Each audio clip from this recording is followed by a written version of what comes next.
Bueno, buenas noches a todos. Vamos a dar comienzo a la clase número 8 de esta capacitación médica en herramientas digitales y telemedicina. Y vamos a hablar hoy de seguridad del paciente, dónde estamos y hacia dónde vamos.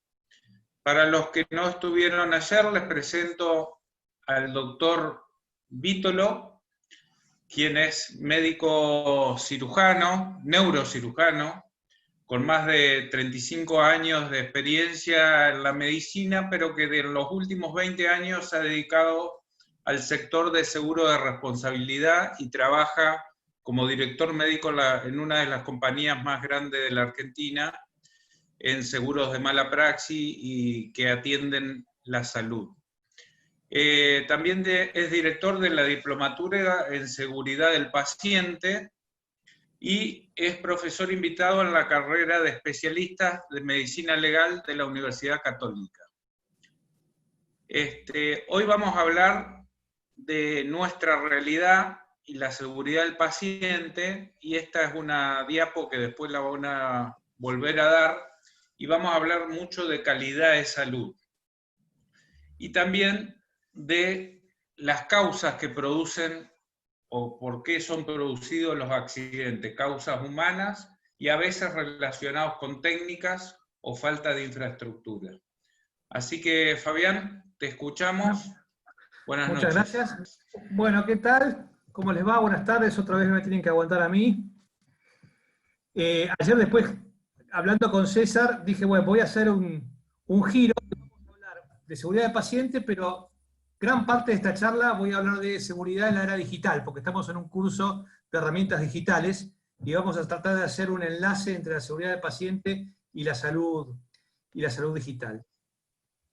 Como bien decía César, yo soy un médico que trabaja en compañía de seguros en el sector asegurador hace 20 años. ¿Y qué hace un médico que trabaja en una compañía de seguros de responsabilidad profesional hablando de seguridad del paciente? Y la verdad es que yo llego a la seguridad del paciente a partir de los juicios de mala praxis. Y como decía, yo fui hace 20 años el médico más corporativo que se les pueda ocurrir. O sea, la industria del juicio, la culpa de los abogados, no se puede trabajar así, la medicina defensiva, todo lo que ya sabemos cuando reaccionamos más o menos corporativamente. A lo largo de estos 20 años y con más de 3.000 juicios en el lomo, ustedes saben que la compañía donde yo trabajo, Noble, ha manejado en los últimos 15 años 3.500 juicios, no estuve en todos, pero te llegan las estadísticas. Me corrí un poquito más al medio. ¿Qué quiero decir con esto? Es cierto que hay una industria del juicio floreciente, pero también es cierto que hay mucho daño evitable. Yo te diría, si tuviera que hacer un cálculo, mitad y mitad, después lo podemos discutir. Pero así como he visto arruinarle la vida a médicos a partir de casos infundados, ridículos, también he visto vidas arruinadas, de todos, porque el profesional que se equivoca, en general son buenos profesionales. Esto es un tema importante, es decir, no se trata de malos profesionales, sino que se trata de un sistema muy, muy complejo. Entonces, a partir de ahí, de haber visto muertes que se podría haber evitado, por quimioterapia, por caídas de cama, por problemas con la medicación, es que trabajo en seguridad. Y a mí me facilitó mucho. Ustedes saben que hay un movimiento mundial por la seguridad del paciente. Cada vez van a escuchar más en sus distintas especialidades hablar de este tema. Y este tema tiene, todos los que hacemos seguridad del paciente, tienen como el Jesucristo, un antes y un después de este informe que se llamó Errores Humanos, que seguramente muchos de ustedes lo habrán escuchado. A veces lo repito porque uno piensa que todo el mundo lo conoce, y por ahí la gente que no está en seguridad. Esto es un informe del Instituto de Medicina de los Estados Unidos, que es parte de la Academia de Ciencias de los Estados Unidos, que ya en esa época llegó a la conclusión de que morían en Estados Unidos entre 48.000 y 98.000 personas por año a consecuencia de accidentes médicos, la mitad evitables, y llamó a trabajar muy fuertemente sobre esto. Y vamos a ver que esas cifras están ampliamente superadas. El segundo trabajo, tal vez más importante, pero menos conocido, es el de cruzando el abismo de la calidad, el quiasma de la calidad. Ese trabajo es muy importante porque básicamente lo que dice es que entre la atención médica que estamos brindando y la que podríamos brindar con los mismos recursos, hay un abismo. y tenemos que trabajar fuertemente para cerrar esa brecha. Y este trabajo consagra, que acá no la puse, las 6 dimensiones de la calidad que mencionaba perfectamente recién César. Primera, la atención tiene que ser segura. Muere mucha gente que podría haber sido evitado. Segundo, la atención tiene que estar mucho más centrada en la persona. Toda la atención gira muchas veces alrededor de los médicos, de las organizaciones, y muy poco centro, foco en la persona. La atención tiene que ser efectiva, de probada eficacia. La atención tiene que ser eficiente, tiene que ser oportuna. Hoy, entre que un momento que una mujer le palpan un nódulo de mama y llega al diagnóstico efectivo de cáncer, pueden pasar meses muchas veces. Y por último, tiene que ser brindada con equidad. Es decir, hoy lamentablemente tenemos una salud para ricos, una salud para pobres, e incluso para ricos dependiendo del día de la semana, porque no es lo mismo que te agarre la ACV un martes a las 10 de la mañana que te agarre el domingo. Entonces, esas cosas son las que tenemos que trabajar. Entonces, hoy ya sabemos básicamente el impacto. Ustedes se han hecho un montón de estudios, no es el momento acá de repasarlos uno por uno, pero más o menos así, a grosso modo, en todo el mundo, y Argentina participó con el estudio IBEAS y con otros 5 países latinoamericanos, 1 de cada 10 pacientes que se internan en hospitales sufren daños. Sufren daños. La mitad son evitables. Obviamente hay daños que son iatrogénicos, que son inevitables, que son complicaciones, pero un 50% de los daños son evitables. Y cuando hablo de cosas así yo ya he visto a esta altura del partido, por ejemplo, la compañía, 15 errores de lado quirúrgico. O sea, en vez de sacar el riñón derecho, el riñón izquierdo. En vez de operar a la rodilla derecha, a la izquierda. Esto no es infrecuente. En vez de operarte de la hernia, operarte la vesícula. O viceversa. He visto morirse gente porque se cayó en la cama estando anticoagulado en una unidad de terapia de coronaria, o caerse y fracturarse la cadera y morirse, o errores graves con vincristina por vía intratecal en quimioterapia, 4 hemos tenido. Bueno, y así podemos seguir. Entonces, fíjense que en el año 2016, no repitan esto, porque esto se repite mucho, esta estadística, es de Macari, lo publicó en el British Medical Journal. Dice, el error médico es la tercera causa de muerte a nivel mundial. Esto generó un revuelo y hubo un gran problema con cómo estaba hecho este trabajo. Y fue muy criticado en la literatura, en general porque él lo que vio tomó las últimas cifras de muertos por accidentes médicos, de acuerdo a las últimas estadísticas, que eran, ¿se acuerdan? 44.000 a 98.000. Las últimas estadísticas están entre 200.000 y 400.000.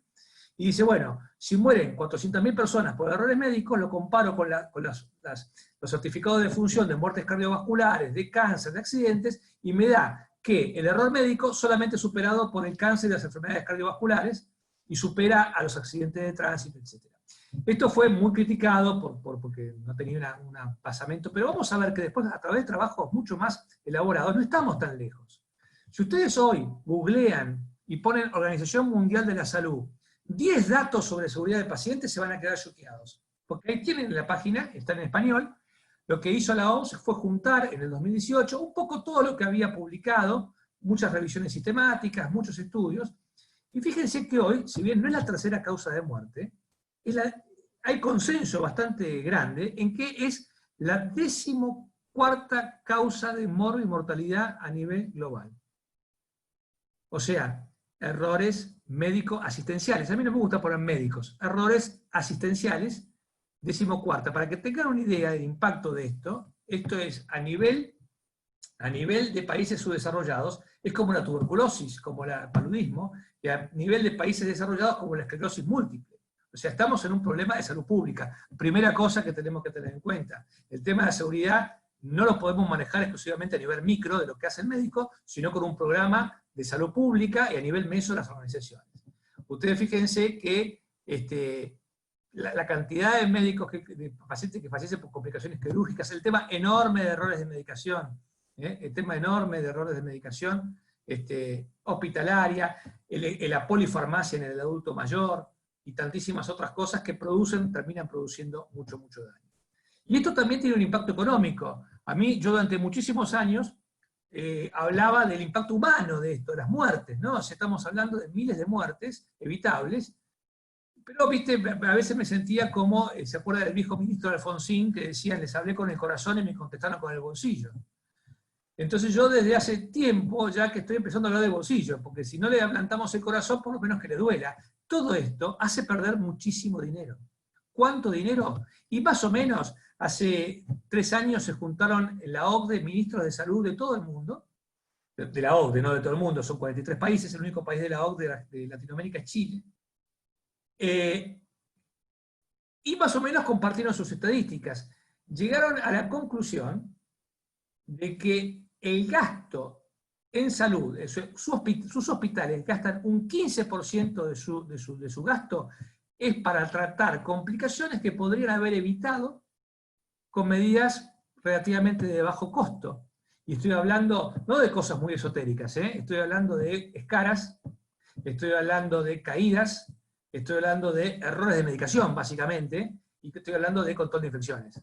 Entonces, todo esto es enorme. El problema es que muchas veces los intereses no están alineados, como vamos a ver. En este trabajo interesante de Hauck, que está en ese trabajo que yo les mencioné de la OCDE, en Inglaterra, el Servicio Nacional de Salud Británico, que tiene muchísimos trabajos sobre esto, ustedes saben que hay un indicador de mortalidad que se llama DAILIES, que son días de vida perdidos ajustados por discapacidad, es decir, ¿cuántos días de vida se perdieron o que tuviste que vivir con discapacidad? Esto se utiliza para medir el impacto global, el peso de enfermedad de una determinada condición. Y fíjense, tomaron 6 complicaciones relativamente habituales en nuestros hospitales: sepsis, úlceras por presión, fractura de cadera, tromboembolismos venosos, infecciones de vías centrales, muertes en pacientes de bajo riesgo, y vieron que esas 6 complicaciones, cuando las juntaban, tenían el mismo peso de enfermedad, y acá surge la estadística que yo estaba hablando, como la esclerosis múltiple, por ejemplo, como la violencia interpersonal. O sea, estamos en un problema también que te lleva mucho, mucho dinero. ¿Y qué se podría hacer en Inglaterra, por ejemplo, en el Servicio de Salud Británico, con ese dinero que se pierde para tratar esas complicaciones evitables? Fíjense, se pierden días cama, se pierden el costo por día cama promedio en toda Inglaterra de 151 millones de libras, y se podrían contratar por hospital promedio 9 médicos de cabecera más y 15 enfermeros. O sea, el sueldo anual para la gente que dice que no puedo pagar. O sea, tengo muchísima información de costos, pero no es el tema de hoy. Entonces hoy, ya sabemos el impacto humano del problema, ya sabemos el impacto económico del problema, y tenemos una teoría, más o menos sabemos de dónde vienen los problemas. Sabemos de todo dónde vienen. Y vienen básicamente de estas 4 cosas. Y este es un tema que nosotros tenemos que replantear también a nivel del grado, de la formación de grado. A los médicos nos enseñan con una tolerancia de error 0. Nos enseñan, vos no te podés equivocar. Porque si te equivocás, mirá lo que pasa. Hemos estado llenos de historias de terror. No forman así un ingeniero. A un ingeniero lo forman y dicen, mira, como vos te vas a equivocar, porque sos humano, vamos a generar sistemas redundantes, controles por oposición, checklist, listado de verificación, para que el error sea interceptado y no produzca un daño. Los médicos, no. Los médicos el error es visto como una falla personal. Tendría que haber estudiado más, tendría que haber estado más. Y somos humanos. Entonces, cualquier programa de seguridad del paciente que esté focalizado en que las personas no se equivoquen, va a fracasar.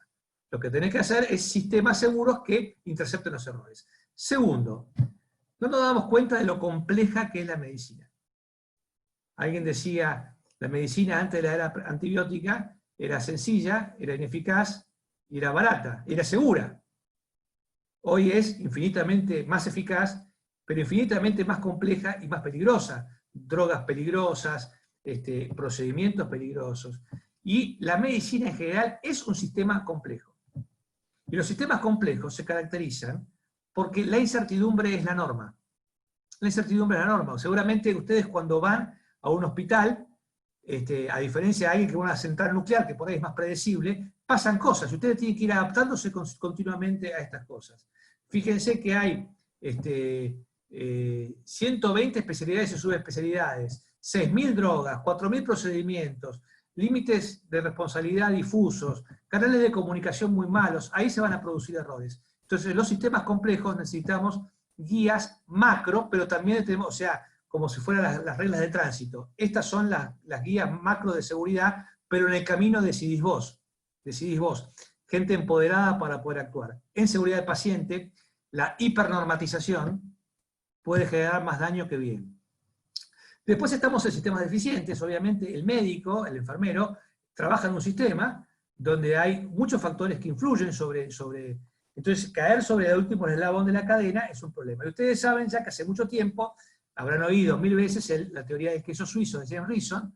Esto es un poco simplificado todo, que entre los peligros y los pacientes nosotros ponemos barreras. Una barrera claramente, acá está un poquito más complejizado esto. Esto es una simplificación de la complejidad, pero nos sirve por lo menos para hacer un análisis, que nosotros entre los pacientes y los daños ponemos barreras. Una barrera puede ser mi formación, otra barrera pueden ser las alarmas digitales, otra las buenas prácticas, pero esas barreras están llenas de agujeros, mi formación tiene agujeros, las guías y procedimientos pueden tener agujeros, las alarmas pueden fallar, y en ese momento se producen las fallas activas. La falla activa puede ser un error involuntario, puede ser una conducta de riesgo, nos vamos acostumbrando a conductas cada vez más peligrosas porque generalmente no pasa nada, o puede ser directamente una violación. Ahora, ese error, esa conducta, esa violación, se produce en un marco de factores contribuyentes enorme, y fíjense cómo trabajamos los médicos en Argentina, del ambiente, del equipo, del personal, de la tarea, del mismo paciente, que puede no comprender, y por último de decisiones gerenciales que fueron tomadas alejadas en tiempo y espacio del quien está trabajando, pero que afectan, porque si yo soy un gerente de compras de una institución y decido, para ahorrar, comprar ampollas muy parecidas de un depresor respiratorio y de un diurético, y después están todas en un carro de paro o una enfermera y la enfermera se equivoca, está siendo víctima de una decisión gerencial que fue hace mucho tiempo y que nadie tomó el tema de los medicamentos LASA de apariencia o fonética similar. O sea, esto es como para ir metiéndonos, es mucho más complejo. Entonces ya sabemos, tenemos una teoría de por qué nos equivocamos, simplificada, es mucho más compleja, y también tenemos metas, o sea, sabemos el impacto y sabemos más o menos hacia dónde tendríamos que avanzar. Esta es la primera definición que sacó, vamos a ver que después esta definición se queda corta de seguridad del paciente, pero en el 2004, la Organización Mundial de la Salud sacó esta definición de seguridad del paciente. Seguridad del paciente es la reducción del daño innecesario asociado a la atención sanitaria hasta un mínimo aceptable. Mínimo aceptable que por otra parte se viene corriendo cada vez más. Porque si yo les digo hoy, ¿cuál es el mínimo aceptable de una bacteriemia asociada a catéter en terapia intensiva, de una vía central? Hoy el mundo está hablando de 0. Yo cuando rotaba en terapia de residente, íbamos a la terapia, hacíamos vías centrales, el neumotórax era una complicación. Y de hecho le hacíamos la placa para ver si no había hecho el neumotórax. Hoy, si vos hiciste una vía central en terapia sin control ecográfico, estás violando las guías de práctica consensuadas de todo el mundo. Entonces, ¿hasta dónde es ese mínimo?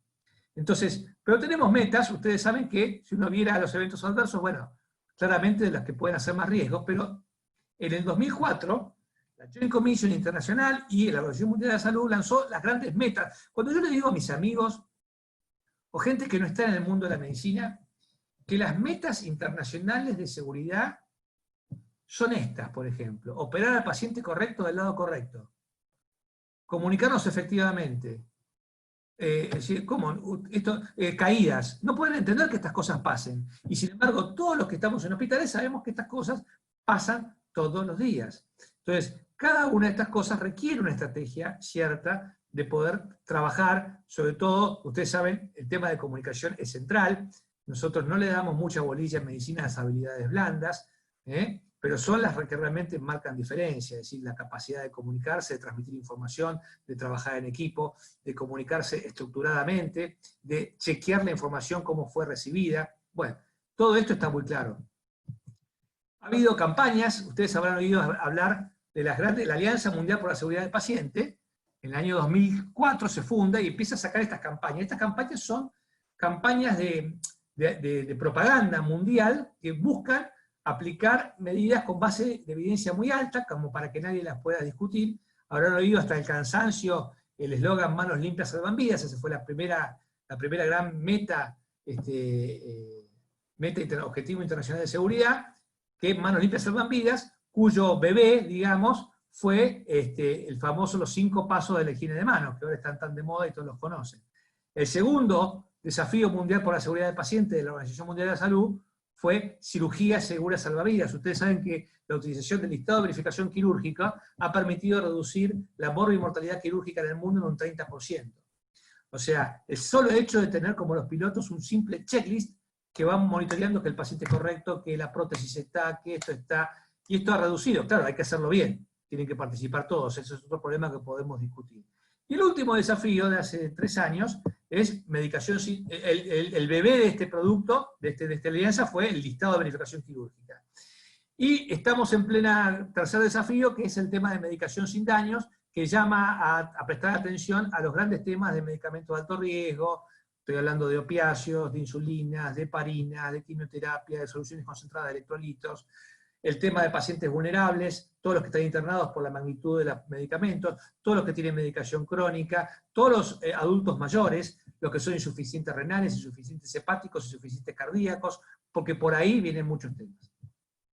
Y también, o sea, tenemos objetivos, pero también sabemos lo que funciona. Más o menos tenemos claro cuáles son las prácticas de seguridad. ¿Y cómo se define práctica de seguridad? Práctica de seguridad es un tipo de proceso o estructura cuya utilización reduce la posibilidad de ser dañado por el sistema.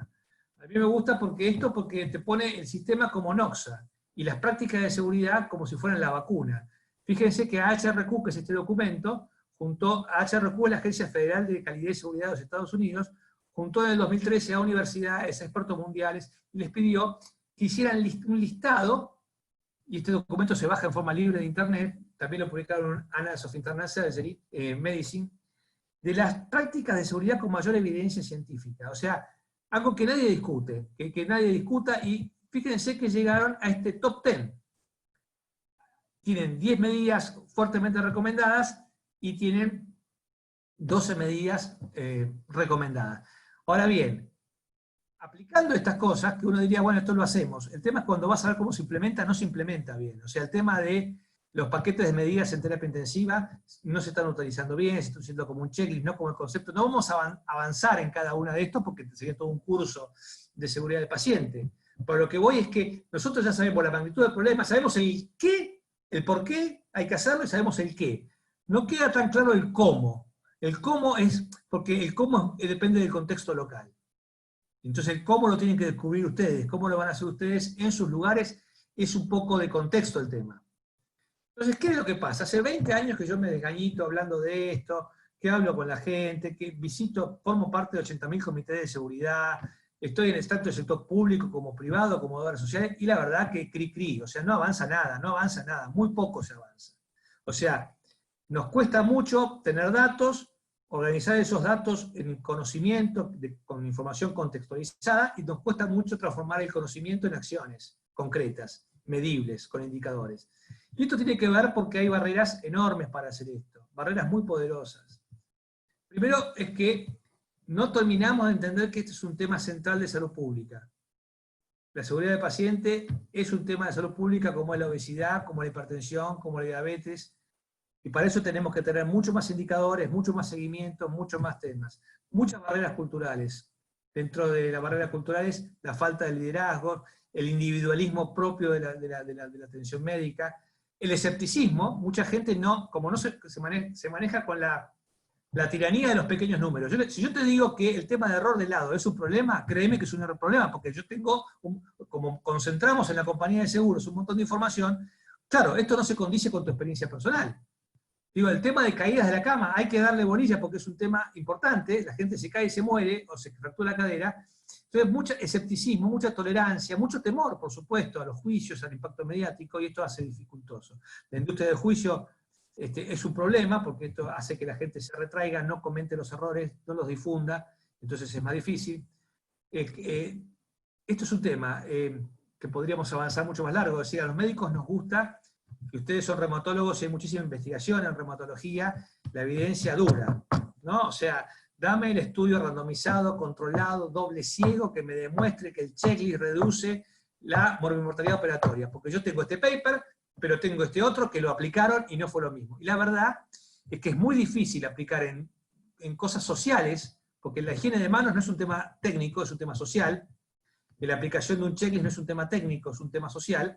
Es muy difícil pedirle a una disciplina social el nivel de evidencia que se pide en la biomedicina. Mientras tanto, nos retrasamos buscando la evidencia perfecta para hacer cosas que hay que hacer. Bueno, esto hablábamos, la dificultad para presentar el caso económico hace que la gente piensa que esto es algo que es bueno tener, pero que no lo ve como una cosa que sea costo efectiva.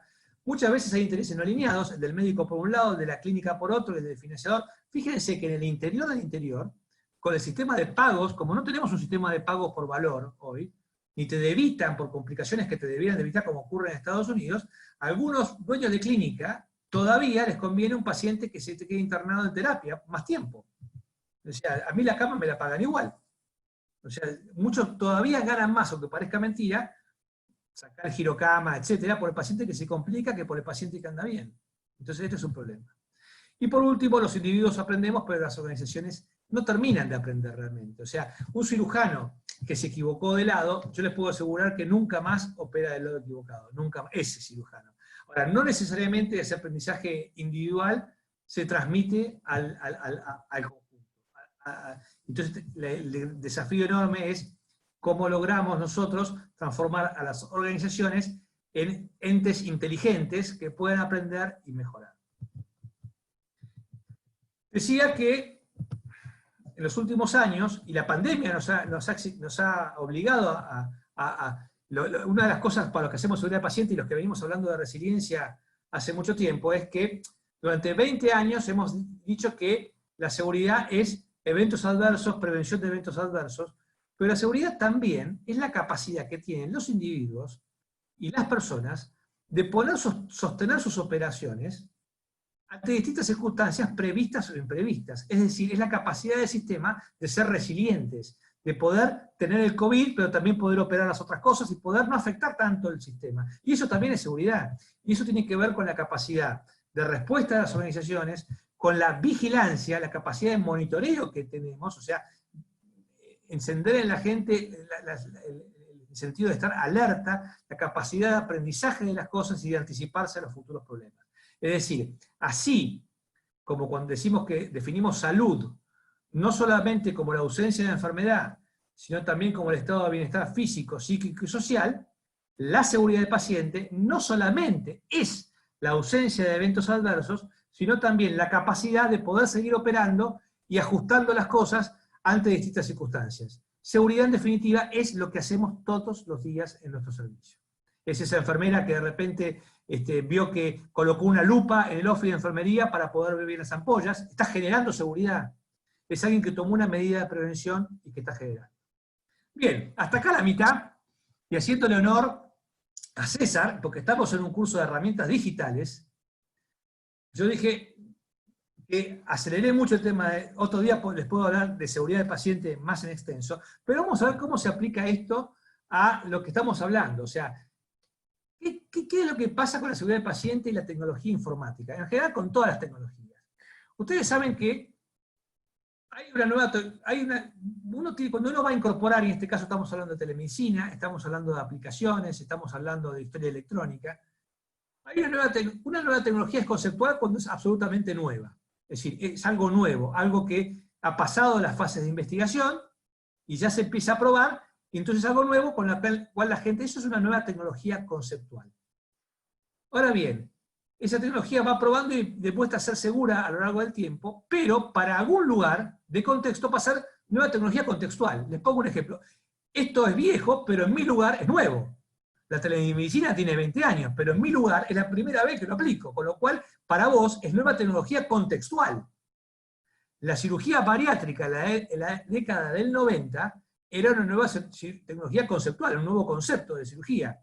Ahora bien, la gente que empezó 15 años después con un laparoscopio, era para ellos de contexto. A eso me estoy refiriendo. Un angiógrafo que yo lo coloco en un lugar del interior para hacer angiografías, en ese lugar va a alterar muchas cosas. Entonces esto es importante porque puede ser insegura una tecnología segura, y discúlpenme que está porque tuve que hablar en Brasil, ahí en portugués, y claramente va a depender de un montón, porque yo tengo la telemedicina, por ejemplo, o tengo la historia clínica electrónica, o tengo un sistema de prescripción digital, que ha probado un montón de ensayos, de metaanálisis, de revisión sistemática, que es segura. Ahora bien, la meto en un contexto donde la gente no lo entreno, dejo que utilice un uso no autorizado, tengo un ambiente que no favorece esto, ergonómico, que no favorece que la gente cargue datos, etc. Tengo una legislación y regulación, como pasa en Argentina, que todavía no me acompaña, y tengo un mantenimiento insuficiente de esa tecnología, esa tecnología que era segura, por eso uno puede decir, ¿la telemedicina es buena o mala? Y depende del contexto. Depende con qué paciente la vas a hacer, cuándo la vas a hacer, cómo la vas a hacer, cuán entrenado estás, quién la va a usar, cómo es el ambiente. Es decir, el contexto es todo. El contexto es todo. Por eso es importante estudiar esto del contexto cuando uno dice, bueno, la telemedicina, pero ¿en qué contexto la vamos a usar? Yo no quiero que se mareen con esto, pero ustedes saben que una de las cosas que caracterizan a las organizaciones confiables es la preocupación por las fallas. Yo les comentaba hoy al principio que a los ingenieros, cuando los forma, dicen, mirá, si algo puede fallar, va a fallar, la ley de Murphy. A los médicos no tenemos este concepto. Ahora bien, fíjense todo lo que puede fallar en la interfase hombre-máquina, hombre-computadora. Ahí tenemos en azul las cosas del hombre, o sea, esta línea punteada que está en el medio, para abajo está todo lo que es técnico, error técnico del sistema, y para el azul, el error humano. Si vos te pones a ver todo lo que puede fallar en la entrada, desde que ingresen erróneo, que falten datos, que no lo hizo, que no se adhiera, que a todos los factores contribuyentes, y todo lo que puede pasar después en la transferencia, salida, desde caída del sistema, problemas de interfase, problemas de acceso, que se te corta, bueno, es infinita la cantidad de problemas que vos tenés que tener. Entonces, cuando uno se mete en estas cosas, tenés que tener en cuenta que si algo puede fallar, va a fallar, y tenés que tener adecuados mecanismos de soporte.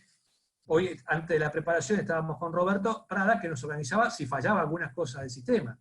Entonces, esto es importante.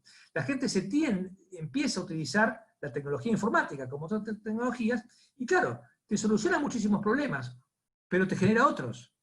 O sea, si yo les dijera a este momento, porque cuando vienen los vendedores de software, te dicen, esta es la solución para la seguridad del paciente, te va a facilitar, se va a acabar la letra elegible, esa famosa letra de los médicos, con esto lo solucionás, pero te genera otros problemas. Claramente hoy estamos con problemas de prescripción, porque aparecen listados de medicamentos con renglones muy chiquititos, que no tienen celeste y azul blanco, o sea, donde la gente cliqueó mal, y quedó ese medicamento, y si no tienes un sistema de farmacia que te valide perfectamente, entonces hoy comenzamos a ver problemas de última generación por la utilización de herramientas informáticas. Si yo les dijera hoy, ¿cuál es el efecto, más allá de la mejora en la gestión, claramente, que tiene la historia clínica electrónica? Hoy por hoy es neutro. Soluciona muchos problemas, pero te genera otros. Y fíjense estos trabajos, por ejemplo, que ya empieza a ver en algunas áreas trabajos donde te empiezan a mostrar, sobre todo en el ámbito de emergencias, donde las cosas tienen que ser muy rápidas, y si vos tenés un formato de historia clínica electrónica muy incómodo, muy poco usable, digamos, que se retrasa todo, ya empieza a haber errores, porque la gente carga mal, las cosas no llegan, lo cargan en otros campos, etc. Ni que hablar, decimos, bueno, vamos a digitalizar. Ustedes saben que una de las cosas características de las historias electrónicas son los sistemas de ayuda a la decisión clínica, ¿no? O sea, recuerde que es diabético, recuerde que es hipertenso, recuerde que esto, recuerde... Bueno, ¿qué es lo que pasa? Eso hay que manejar con cierto cuidado, porque ya está el tema de la fatiga de alarmas. O sea, cuando te ponen continuamente para avanzar pop-ups donde te recuerde, la gente termina no viendo nada, y se generan estos temas de errores de medicación fundamentalmente, porque la gente, vos le preparás alarmas, pero no discrimina entre las alarmas buenas y malas. ¿Cuáles son los principales problemas de seguridad que hay con las historias electrónicas?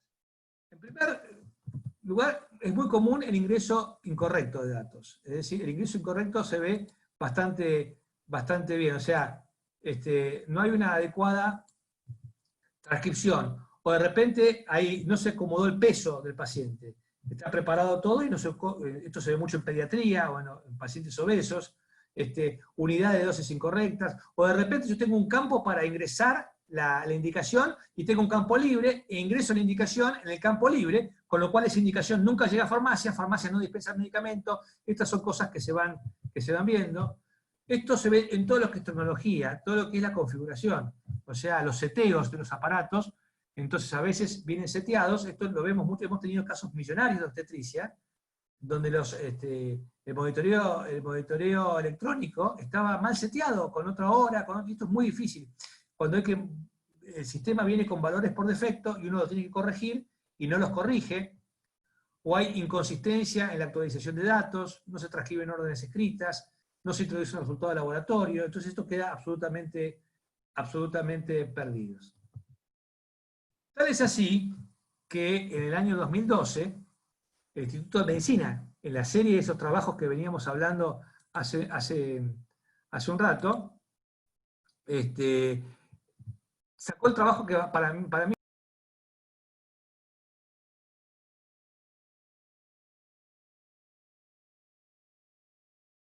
Fabián, se te cortó el audio.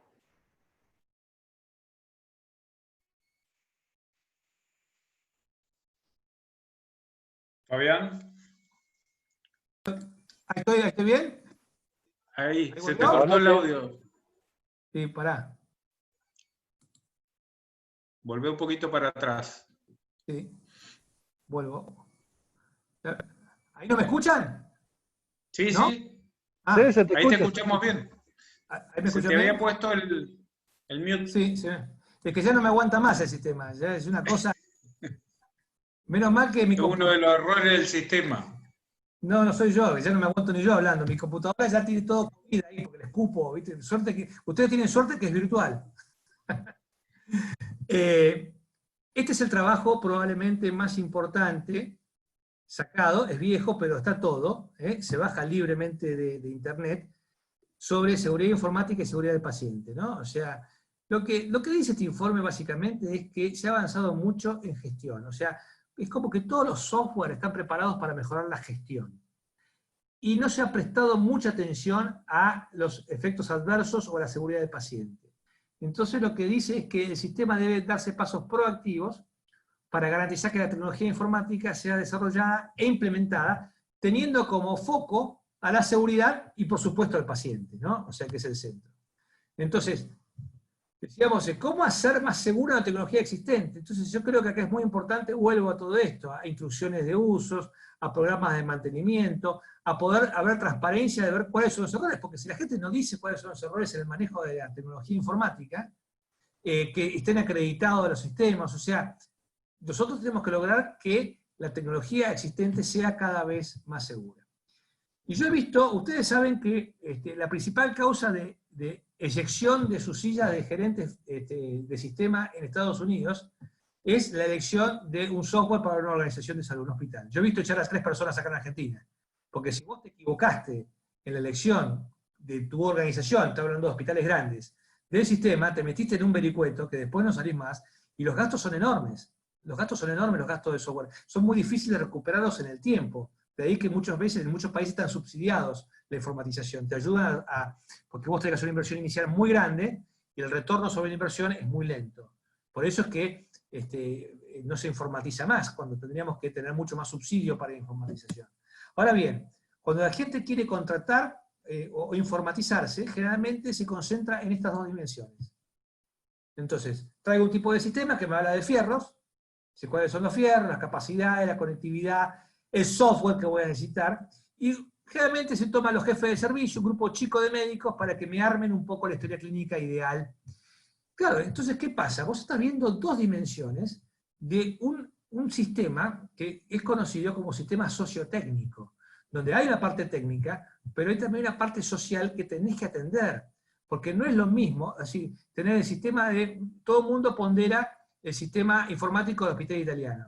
Pero el Hospital Italiano tiene 150 personas trabajando en sistemas, y el 90% de la carga del Hospital Italiano lo hacen residentes.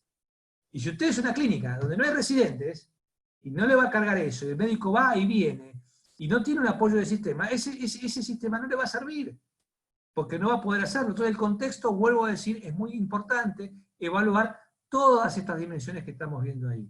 La interfase hombre-computadora, es decir, yo pongo las personas, cómo es el tipo de trabajo, es decir, pongo historia clínica electrónica, pero pongo dos terminales. Entonces la gente hace cola para cargar la historia clínica, como he visto en muchas guardias, que la gente está atendiendo y quiere cargar el dato y están las computadoras ocupadas. Entonces esto es un embrollo monstruoso. Entonces tengo que pensar, bueno, la enfermera que tiene que ir, anotar el dato en el papel, después volver al office de enfermería y cargarlo en la historia clínica electrónica, estoy generando peligro importante. Yo tengo que generar un monitor ahí, una tablet o algo que cargue el dato en el lugar. ¿Cómo es el flujo de trabajo? ¿Cómo va a alterar la comunicación? O sea, créanme que hoy hay mucho problema de gente que se empieza a no hablar, por el tema de que nos hablamos a través del sistema, y esto no reemplaza nunca la conversación cara a cara que a veces se puede poner. Porque claramente, hoy las historias clínicas han pasado a ser de todo. Ustedes saben que la historia clínica es del paciente, es de ustedes, es de la justicia, es del juez, es de todo el mundo. Entonces la historia clínica se pone casi lo indispensable. Y entonces, ¿qué pasa? Hay cosas que no van a la historia clínica, pero son de contexto. Esas cosas que uno tenía cuando iba al oficio de enfermería, hablaba con la enfermera, te daba el contexto familiar. Y bueno, esas cosas son importantísimas. Son muy importantes. Entonces, lo que tenemos que entender es que cuando ustedes introducen una herramienta digital, en este caso telemedicina, o historia clínica electrónica, o lo que fuere, van a modificar el sistema social reinante. Con todos los defectos que uno podía tener, esas famosas recorridas, y yo en mi primer año de cirugía, en el año 87, lo hice en el Hospital Rivadavia, eran salas así, íbamos 20, tocábamos la panza. Y con todas las críticas que uno podía tener, el paciente se sentía el centro ahí, claramente. Muchos volvían a su pueblo y decían, me vieron 15 profesores, estaban orgullosos de que habían sido el centro de atención. Hoy los pases son como vemos abajo.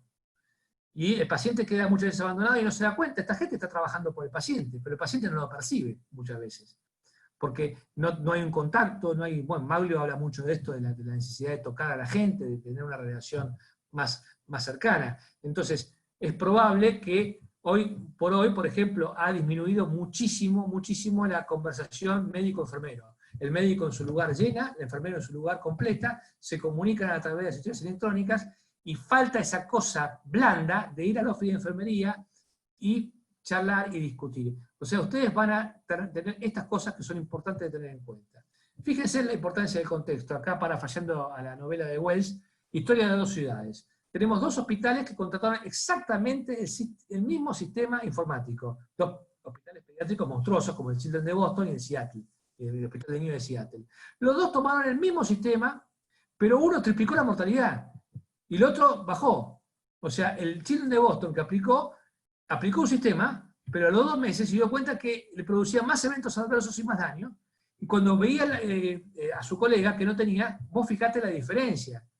En el Children's había un estilo jerárquico muy vertical, las cosas bajaban por decreto, se implementó en solo 6 días, la gente, el usuario final no participó, y claro, cuando vos no haces participar al usuario final, vas a equivocarte.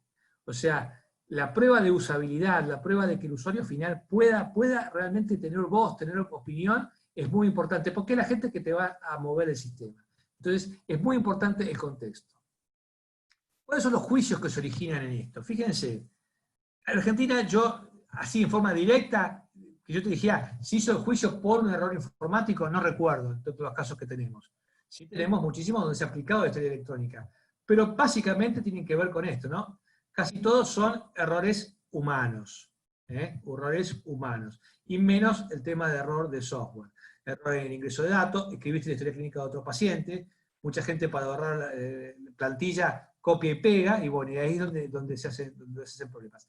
Claramente el problema es mayor en el ambulatorio porque lo tajas menos, lo tajas menos, te equivocaste con un documento en el ambulatorio, y probablemente tardes tiempo en darte cuenta, en el hospital tenés un montón de gente que está ahí viendo y puedas resolver. Hablábamos ayer del tema copiar y pegar. Copiar y pegar. Uno podría, o sea, fíjense, ECRI es un instituto que se dedica a Estados Unidos, es una organización de seguridad del paciente muy importante, muy reconocida y muy prestigiosa, que se dedica a seguridad y a evaluación de tecnología fundamentalmente. Y ellos tuvieron que sacar este toolkit, esta herramienta, también se baja, creo, si no me lo piden, yo lo tengo. Porque, ¿qué es el tema? Yo he hablado con mucha gente y dice, bueno, acá vamos a prohibir copiar y pegar. Vamos a prohibir copiar y pegar. Y ahí te estás perdiendo algún beneficio del copiar y pegar, porque la verdad que el copiar y pegar tiene algún beneficio, te ahorra tiempo, te permite reducir errores de transcripción, te permite ver todo, pero también tiene muchos problemas. Las historias se inflan terriblemente, es inconsistente, la información se copia, al final vos no sabés qué es lo copiado, qué es lo nuevo. Entonces, ellos recomendaron, y esto va para la gente de sistemas, cuando hablo con la gente de sistemas, decir, bueno, si vos vas a tener un sistema de historia clínica electrónica, Esto es como decir, no vamos a dar órdenes verbales. Vos podés prohibirlo, pero la gente va a seguir dando órdenes verbales. Lo que tenés que hacer es regularla. ¿En qué circunstancias vas a permitir órdenes verbales y en qué circunstancias no vas a permitir órdenes verbales? ¿Con qué medicamentos vas a permitir órdenes verbales y con qué medicamentos no lo vas a hacer? Lo mismo con el copiar y pegar. Es inútil. El 80% de los médicos copian y pegan. Y si no lo tenés, van a buscar la forma o no lo van a hacer. Entonces, lo que hay que hacer básicamente es crear un mecanismo para que el copiado y pegado sea fácilmente identificable. ¿Qué quiere decir esto? Que lo que vos copiaste y pegaste aparezca en otro color. Que lo que vos copiaste y pegaste aparezca inclinado, aparezca en negrita. O sea, que sea claro, porque en el momento que vos copiaste y pegaste el informe de otro médico y lo firmaste con tu clave, sos vos el que está diciendo eso. Entonces esto es importante tenerlo en cuenta. Otra cosa es garantizar que cuando yo rolo con material copiado, con el mouse, se abre una pantalla emergente, un pop-up que me diga, esto fue escrito por primera vez por el doctor Vítolo el 19 de junio a las 18 horas. Entonces yo tengo la cita original que me sale de lo que está copiado. Por supuesto, ver quiénes usan bien y quiénes usan mal el copiar y pegar. Y por último, auditar estas prácticas. O sea, tener en cuenta cómo se está usando esta herramienta que, les digo, puede ser útil o puede tener problemas. Pues este es un libro que a mí me apasionó. Lo escribe Robert Wachter. Robert Wachter es un médico un especialista en medicina interna, pero también es uno de los líderes mundiales de seguridad del paciente de la Universidad de California, San Francisco. Y escribió este libro que está lleno de anécdotas sobre temas de informatización. Se llama El Doctor Digital. Es un libro que si lo consiguen y les gustan estos temas es fantástico porque está escrito de divulgación con anécdotas de los problemas que pasan cuando un lugar se informatiza, ¿no? Y él habla en un capítulo, de los tantos, de las consecuencias indeseadas de las historias clínicas. Luego son los efectos adversos de las historias clínicas. Y básicamente, ya estoy terminando, no se asusten, los efectos adversos es, el paciente comienza a vivir en las computadoras. El paciente vive ahí, es como el Dow Jones, hay curvas, hay gráficos, están las imágenes, están los estudios, están las interconsultas. Y el paciente real se transforma en una especie de ícono del paciente virtual. O sea, mientras el paciente vive en las pantallas, como diría Maglio, languidece en su habitación esperando que alguien le venga a explicar qué es lo que está pasando. Entonces este es un problema que tenemos, el iPatient, el e-patient, el paciente digital, pero el paciente real es abandonado. Fíjense que el sistema tiene que ser fácil. Hoy por hoy en Estados Unidos, vieron que hacen propagandas para reclutar médicos en las clínicas privadas, chicas. Una de las principales causas de burnout de los médicos es la cantidad de cosas que tienen que poner en la historia clínica electrónica. Y para reclutar médicos ponen los carteles, no tenemos historia electrónica, como una forma de atraer a los médicos para que no les rompan con la historia clínica electrónica. Fíjense, entonces un sistema en el cual está hecho que sea tan engorroso, o sea, genera que no se use. Entonces hay que estar atento a los problemas de ergonomía, de usabilidad, de facilidad, etc.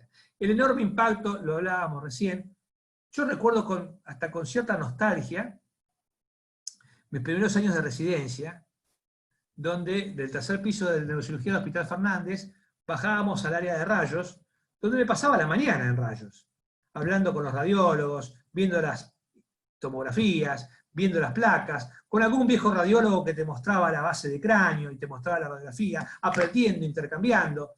Esa cosa fantástica de aprendizaje mutuo, que hoy se perdió. Hoy la gente, los residentes, no saben dónde queda rayos. No tienen idea. Ellos ven la imagen digital ahí, con el informe, y no interactúan. Y así ha pasado en tantísimas áreas. Se pierde mucha riqueza en esas cosas. El impacto sobre las relaciones interpersonales, que ese sentido de colegialidad, de camaradería, creo que es importante para una organización. Después está el tema de las evoluciones sin rostro. ¿Se acuerdan que todos los que hemos sido residentes íbamos al office de enfermería y veíamos esas historias? Esa es la historia de Vítolo, esa es la historia, porque el paciente estaba vivo en esa historia, había narrativa en esas historias. Ya sabías más o menos cómo. Hoy por hoy, no sé si a ustedes les pasa, pero con tanta tilde, tanto cuadro, tanta cosa, las historias son todas iguales. Las historias son todas iguales. Tildes, tildes, tildes. No hay. Es muy difícil muchas veces, y lo veo en los juicios, darse cuenta qué corno estaba pasando al paciente. Porque es una serie de tildes o de abreviaturas. Entonces, los pacientes pasan a no tener rostro. Bueno, una cosa graciosa es, él cuenta donde en el libro habla de una epidemia de desnutrición en Estados Unidos de kwashiorkor, porque la gente empezaba a poner, ustedes saben que allá en Estados Unidos se cobran, los clínicos sobre todo, por la cantidad de aparatos que revisa. Entonces, ¿qué pasaba? Una herramienta que estaba pensada para ahorrar costos, la gente te facturaba todo. Si usted le pone el Bademecum que te ponga clic, clic, clic, te va a poner todo, clic, clic, clic, clic, clic, y lo que vos utilizaste para ahorrar costos, te genera un costo mucho mayor. Bueno, el tema de las distracciones, que hemos hablado también, que te distraen continuamente, y el efecto paradojal. Cuando las ventanas son incómodas, cuando la historia clínica no es cómoda, la gente termina imprimiendo. Entonces, es un efecto paradojal. Vos haces una cosa para no tener papeles, pero como te es incómodo, las pantallas, es muy lento todo, cada vez que tenés que entrar es un drama, te imprimís todo y genera mucho más papel. O sea, son consecuencias indeseadas. Por supuesto, cuando ustedes arrancan con un sistema de historia digital, es muy importante que la gente tenga en claro que hay una política de confidencialidad. Esto vale para telemedicina, vale para historia clínica electrónica, es decir, yo si fuera el gerente de riesgo, el responsable del departamento legal de una organización, tendría muy claro que toda la gente firme una especie de buena conducta informática. Es decir, yo no puedo acceder a información de un paciente que no es mío. Esto tiene que ver con el bloqueo, también tiene que ver el sistema, que vos no puedas, si ingresó un famoso a otro hospital, y yo entro para ver qué es lo que tiene ese famoso. Esto pasa con Cinterna Mirta, Susana, que todo el mundo quiere ir a ver. Eso tiene que ser castigado severamente, la gente tiene que saber, no podés hacerlo. No podés compartir tu clave es tu firma hoy. Entonces no podés entrar con la clave, entrar con mi clave. Al entrar con tu clave, la persona es como si te firmara holográficamente. Entonces es un problema. No se puede dejar esto, no se puede dejar la computadora abierta para que otro entre al sistema. O sea, todo lo que son buenas prácticas de seguridad digital, pero que estén firmadas, para que nadie diga después que no sabíamos que esto podía pasar. Bien. Vieron que antes se estilaba, yo ya estoy volviéndome viejo, ahora ya te mandan por vía electrónica, el día del médico te mandaban una postal, algo, y esta es la típica postal que nos mandaban a los médicos, es un óleo de Luke Fields. Luke Fields es un pintor inglés de finales del siglo XIX, que por encargo de Harry Tate, de las galerías Tate, ¿no? El mecenas, Tate le pidió que pintara un cuadro que tuviera fuerza, ¿no? Que tuviera fuerza, impacto, que pudiera... Y él, el pintor Luke Fields, inspirado tal vez en la muerte de su hijo, que había fallecido 3 meses antes por una fiebre tifoidea, y que el doctor Murray, que está ahí sentado, se había pasado 3 noches con el chico adelante, tratando de ver cómo podía ayudar, cómo podía consolar. Si uno ve este cuadro, tiene una potencia muy fuerte, el padre mirando al médico, la mamá llorando, el pobre médico del centro es el paciente. Hoy esta pintura es imposible. Es imposible, porque el médico pasa un minuto al lado del paciente. Y no es que no se preocupe, pero la preocupación, como decíamos, está en la pantalla, en otras cosas, y no sobre la parte humana. Seguramente Maglio habrá hablado de esto con ustedes más de una vez. Pero fíjense el costo que a veces tiene la tecnología. Este es un trabajo clásico, publicado en el Journal de la Asociación Médica Americana, y el que lo escribió este editorial es un pediatra, que él siempre pensó que era más empático que el resto, o sea, era un tipo que había servido en el ejército, en Afganistán, que era muy, muy, muy consciente de la parte humana. Ahora, este es el dibujo de una chiquita de 7 años de su visita al pediatra, a él. Y él impactó tanto que escribió un artículo, escribió una editorial. Fíjense, en el centro nosotros tenemos a la nena acá en el centro, con la enfermera que está haciendo alguna cosa, la mamá en la puerta con el bebé, y el pediatra de espalda. Esa es la imagen que tiene el chiquito, el pediatra concentrado, tratando de cargar los datos, en vez de estar enfrente del paciente, donde tiene que ver. Los que hemos ido a veces a un consultorio y vemos que el médico está más preocupado en cargar la historia electrónica que en vernos a la cara, realmente es horrible. A mí por lo menos me ha pasado y no es bueno. Entonces, este es el costo que no nos podemos permitir con la tecnología.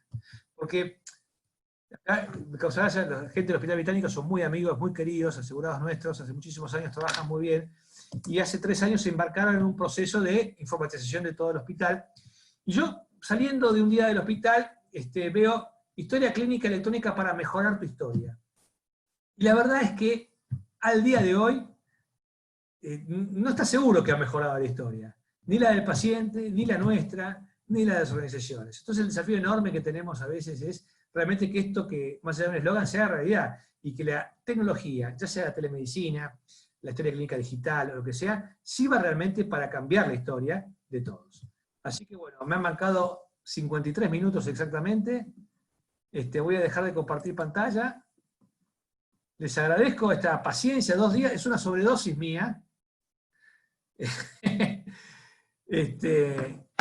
Así que he disfrutado mucho, a mí me gusta mucho. Los que quieran charlar, a disposición. Bueno, Fabián, impecable. Muy bien. Tenemos preguntas. Te voy a hacer varias preguntas de la primera parte y después de la segunda parte. De la primera parte es, ¿qué pasa cuando no hay insumos e infraestructura y se cometen errores médicos? Bueno, acá me saco el sombrero de especialista de seguridad y me pongo el de médico legista, si querés.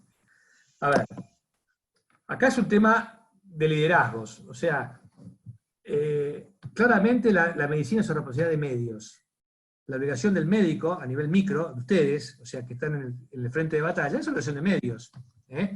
Vos tenés que hacer con los medios que tenés lo mejor que puedas, y nadie podrá decirte de que, obviamente, tampoco está bueno tener alguna cartita cada tanto, yo no digo amparos, porque si no volvemos, pero pidiendo las cosas, ¿no? O sea, necesitamos esto, o sea, porque después te van a decir, usted no pidió.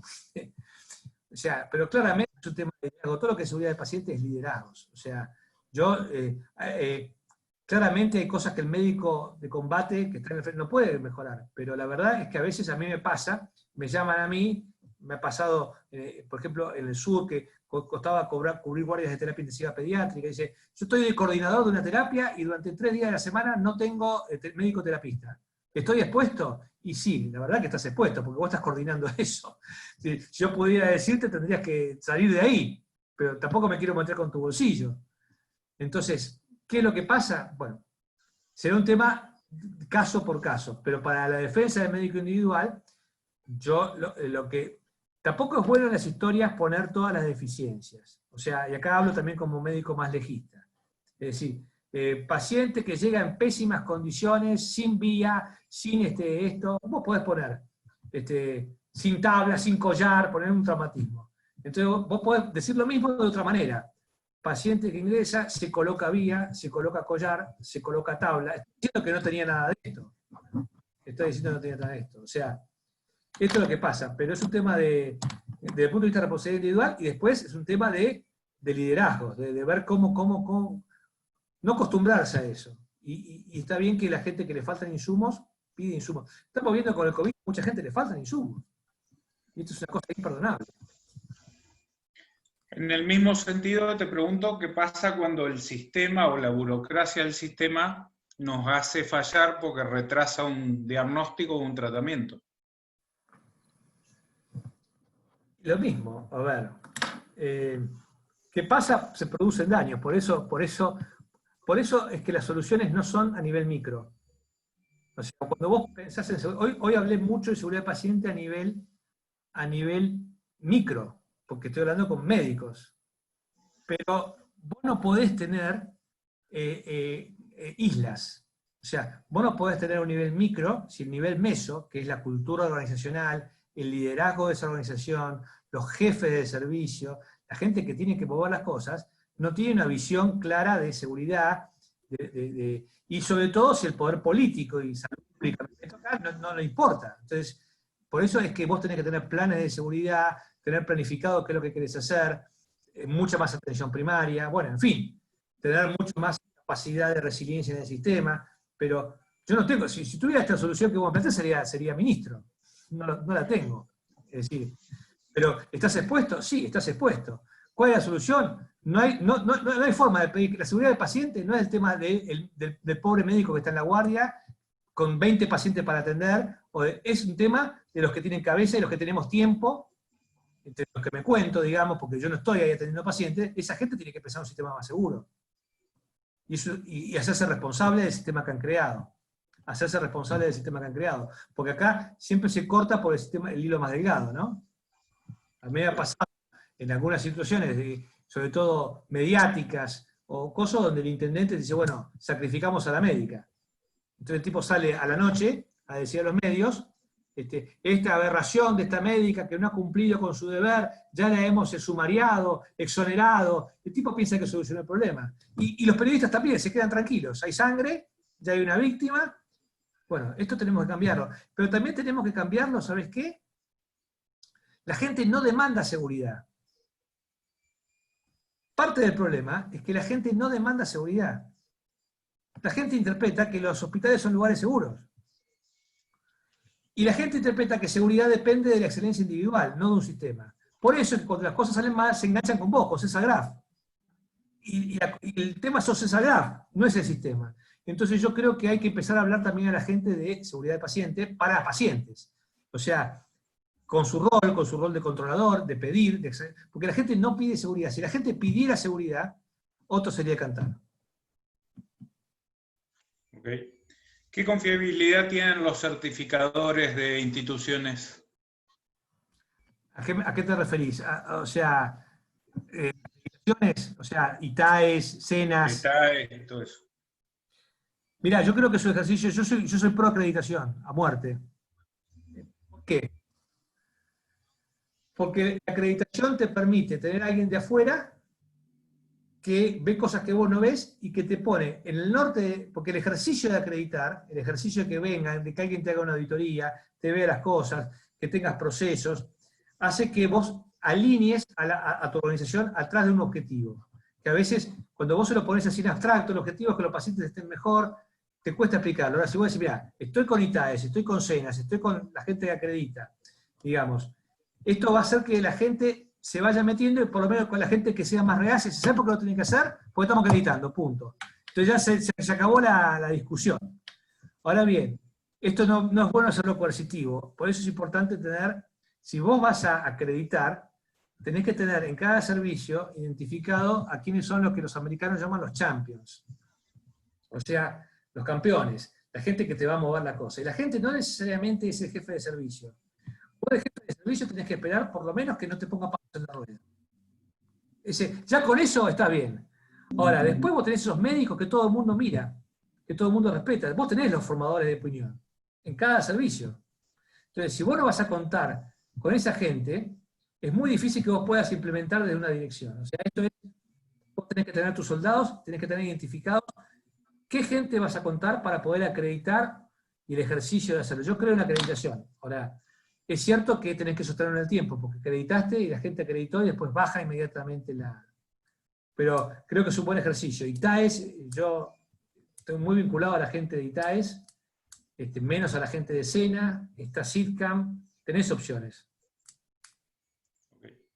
¿Qué pasa con las drogas off-label que no tienen indicación en prospecto y la estamos usando por evidencia clínica? Ahí es el tema de Nacho Maglio, o sea, lo habrán hablado con Nacho, él ha escrito... Lo vamos a hablar la próxima semana, pero... Tratado de medicación off-label. Desde el punto de vista ahora, ponete el sombrero de... No hay problema. Te digo, lo tengo muy estudiado el tema con los oftalmólogos que usan bevacizumab, el Avastin, para degeneración macular. El Avastin fue autorizado para cáncer de colon. De hecho, sigue siendo autorizado para cáncer de colon, Lucentis. El ANMAT todavía no lo aprobó, no sé si ha habido cambios, pero es una práctica habitual, con poco beneficio en el mundo, pero en general, que hacen la inyección intraocular de Avastin, que es una droga que está aprobada para otro uso, pero que los oftalmólogos, entonces, ¿ellos cómo lo solucionaron? Hicieron un muy buen consentimiento informado donde explican que es off-label, con buena bibliografía. Y si vos tenés, el hecho de que tengas off-label no significa que no puedas aplicarlo, sobre todo cuando vos le estás diciendo al paciente, miren, la alternativa que tenemos es esta, creemos que es buena, está respaldado a nivel de estudios importantes internacionales, eso lo tiene que conocer, los riesgos son estos, y usted acepta. Con ese consentimiento, yo no veo que en un juicio uno te pueda decir, desde el punto de vista del seguro ni hablar, no, usted hizo ejercicio ilegal de la medicina, para nada, porque vos tenés una base científica muy fuerte de apoyo. Ahora, si vos estás haciendo un off-label que no tiene una base científica fuerte, agarrate, ¿no? Ya no es... O sea, tiene que ser, en la ley de ejercicio profesional, es toda medida que los médicos, las universidades, los médicos consideren que es buena para el diagnóstico, tratamiento, prevención de enfermedades. O sea, no se mete con off-label o no, o con el medicamento autorizado por ANMAT o no. Pero háblenlo con Nacho, que tiene tratados escritos de esto. Está bien. ¿Qué pasa con los errores de historia clínica? ¿Pueden ser subsanados en la historia clínica digital? ¿O cómo lo salvás? Mirá, yo te voy a decir, todas las historias clínicas, hoy por hoy, empecemos por lo filosófico. Empecemos por lo filosófico. Vos me decís, me equivoqué, es un error de buena voluntad, digamos, o vamos a, y me pongo a amañar la historia clínica para parecer que otra cosa bien, que es lo que muchos abogados te recomiendan, ¿no? O sea, cualquiera de las dos cosas. Ahora bien, vos sabés que la ley de derecho del paciente, historia clínica electrónica, que es la 26.529, tiene todo un capítulo que habla de historia clínica y tiene el artículo 13, ayer lo mencionábamos, creo, de historia clínica informatizada. Entonces, una de las condiciones para que una historia clínica electrónica tenga validez legal, o sea, tenga fuerza de prueba, es que haya métodos no reescribibles de escritura. ¿Qué quiere decir esto? Es que vos escribiste y después vos obviamente podrás hacer una aclaración, pero esa huella digital queda. Y te digo, y no trate de borrarla porque los peritos informáticos llegan a la fuente y se ven quién la cambió, cómo la cambió, con qué clave la cambió. O sea, ¿se puede hacer correcciones en historia clínica? Sí, pero siempre y cuando, como en el papel, quede la anotación original. ¿Sugerís que el sistema de... Sí. ¿Sugerís que el sistema de historia clínica tenga corrector de abreviaturas? Bueno, abreviaturas es un tema de seguridad enorme. De hecho, dentro de las recomendaciones con evidencia científica, la recomendación es utilizar abreviaturas universalmente aceptadas, ¿no? Las menos abreviaturas posibles, abreviaturas muy peligrosas, abreviaturas muy peligrosas, como el microgramo en pediatría a mano, que se confunde con miligramo y das por 1000 la dosis, o como la UI, que a mano, a veces se confunde la U con un 0 y en vez de dar 5.000 da 50.000 unidades de parina. Eso tenemos varios casos en la compañía. Entonces, sí, vos tenés que estandarizar las abreviaturas. Eventualmente tendrías que tener el sistema preparado con abreviaturas. Yo creo que hay un trabajo también de regulación de qué abreviaturas debieran ser universalmente aceptadas, que yo no diría IAM, TIA. Pero la pregunta era si vos podías, a las abreviaturas. Si podías, si recomendás un corrector. Supongo que para que no salga la abreviatura, salga lo que tiene que ser. Sí, por supuesto, sí, está bueno porque te lo corrige, pero a lo que voy está bueno que el sistema mismo te cante. Vos sabés que hoy lo que se está buscando en historia clínica electrónica es que la gente escriba, qué sé yo, que todo se vaya a una codificación única para que no haya una torre de Babel, ¿no? O sea, este es un tema del que no hemos hablado, y todos estos sistemas también te van corrigiendo para que haya una sola forma estandarizada y que vos pusiste UI y el sistema te pone unidad internacional. O sea, automáticamente te lo coloca para que no haya ese error. O otras cosas muy peligrosas en abreviaturas es mayor y menor. La gente se confunde en mayor y menor.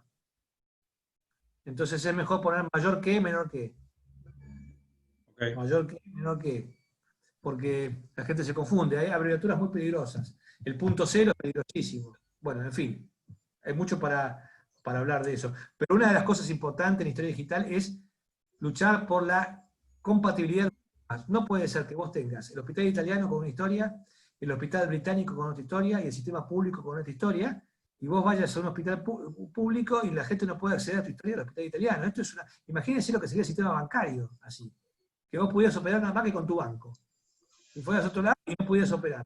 Esto tiene que cambiar radicalmente. La historia clínica tiene que ser única, tiene que estar en la red, tiene que ser del paquete, y vos te enfermaste, te agarró un autazo en la ruta, vas al hospital, el tipo ingresa a tu historia clínica, con todos tus antecedentes, con tus... O sea, no puede ser esto. O sea, esto es falta de voluntad política. No puede ser que no podamos llegar a una cosa así cuando en cualquier otra industria esto ocurre. Entonces, yo creo que son cosas que hay que meterle un poquito de pata, además de cabeza y de gana. Te paso algunas preguntas que me van llegando. Muchas veces tenemos que atender pacientes sin historia clínica, porque se perdieron en el archivo. ¿No quedamos desprotegidos? Y sí, ¿Qué querés que te diga? Sí, sí. Es horrible eso, porque, claro que quedas desprotegido, porque el tipo es alérgico, no te lo dice, no le preguntaste, o tenía una interacción, o sea, no tenés el listado de medicamentos, podés hacer una interacción medicamentosa, estás muy expuesto. La verdad es que estás obligado ahí a hacer casi toda la historia clínica, a veces no tenés tiempo. Son esas cosas que no debieran pasar y que debieran hacernos reflexionar. O sea, para el mundo para una historia clínica, para un administrador de un hospital, debiera ser visto como algo grave, ¿no? O sea, no dejarlo pasar, no son cosas que pasan.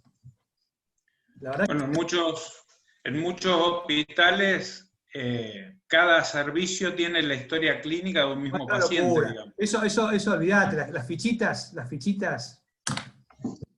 dermatología tiene su ficha, eso es cavernícola, no puedo entender que todavía yo creí que ya no existían más, pero si vos me decís que todavía tienen las fichitas, es un espanto. Te lo digo por experiencia. Es un espanto. ¿Cuál sería el mayor? ¿Sí? Vamos al papel. Si vos fuera papel, vos vas a hacer consultorio de reumatología, tendrías que tener la historia clínica del paciente, en tu escritorio está la historia clínica. Y por ahí cuando vas a reumatología, no puede ser que vos no tengas acceso a los antecedentes del paciente y tengas que preguntar y perdiendo todo el tiempo del mundo, perdiendo minutos preciosos buscando antecedentes. Ni que hablar con el tema de la medicación. Yo imagino que las medicaciones que ustedes son complicadas, tienen nombres raros, la viejita, que esos listados de medicación que son así, que nadie concilia medicación, nadie concilia. El tipo, ustedes tienen un paciente con una medicación, ingresa al hospital, en el hospital un cráneo le cambió 3 o 4 cosas. Se va de alta y se vaya a consultorio externo. Consultorio externo, la señora viene con la bolsita. Vos no sabés qué le cambiaron, qué no le cambiaron. Eso es una cosa inadmisible que un paciente se vaya hoy de alta. Eso es un never event. Un evento que no debiera ocurrir nunca. Que un paciente se vaya de alta de internación sin su listado de medicación perfectamente conciliado. Para que vaya, y sin un resumen, por supuesto, que vaya al consultorio y vos veas tu medicación, o sea, que tengas el resumen, y no tengas que inventar o preguntarle al paciente, pobre, qué está tomando, cómo lo toma, cómo le dijeron. Son cosas, yo me caliento. Y hablar de la duplicidad de estudios y gastos. Pero esto es un gasto enorme, porque vos no tenés historia, le pedís la placa de vuelta, le pedís el laboratorio de vuelta, le pedís un montón de cosas de vuelta. O para protegerte le empezás a pedir más cosas. Entonces, yo creo que hay que trabajar mucho en que la gente vea lo que esto termina saliendo. Cuando te dice, no, es muy caro invertir en tecnología, es muy caro invertir en personal, probá cómo te va sin invertir. Es decir, esto es como la gente, por ejemplo, los hospitales no gasta ni una hora de consultorio externo para capacitar. A mí me ha pasado que yo digo, che, me gustaría hablar con la gente de consultorio, si no puedo parar consultorio externo. Digo, pero es 1 hora por año, digamos. O sea, y después ya, no puedo. La gente no quiere invertir en capacitar a su gente.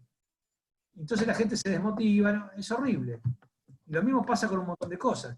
Está todo visto en producción. Cuando el único indicador que vos veas es producción, el sistema va a colapsar. O sea, yo participo de muchísimas reuniones trimestrales de management, ¿no? O sea, de hospitales grandes, privados, donde lo único que se discute es cuántas tomografías más hicimos con respecto al mismo trimestre del año anterior, cuántos pacientes más operamos con respecto al mismo trimestre del año anterior, y esos son los únicos indicadores que se manejan.